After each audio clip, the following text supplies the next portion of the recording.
1885.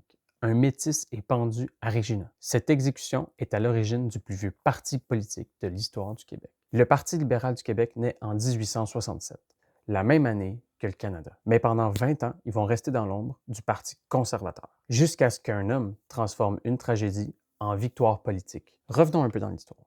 Louis Riel, un leader métis, est pendu par le gouvernement de Johnny MacDonald, un gouvernement conservateur. Au Québec, c'est l'indignation totale. Les Canadiens français se sentent méprisés par Ottawa. Honoré Mercier, un avocat et député libéral, se saisit de l'occasion pour essayer de faire un premier gouvernement libéral. Il dira « Riel, notre frère, est mort de son dévouement à la cause des Métis. Le Québec doit dorénavant défendre ses intérêts face au gouvernement d'Ottawa. » Le mandat de Mercier est bref, seulement 4 ans. Mais il pose les bases. L'autonomie provinciale, la défense du fait français, la méfiance envers le fédéral. Des thèmes qui vont définir la politique du Québec pendant 150 ans. En 1887, Mercier gagne ses élections sur ces thèmes.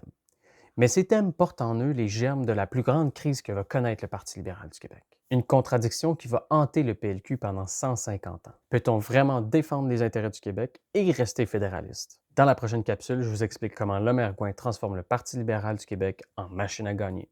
Abonne-toi!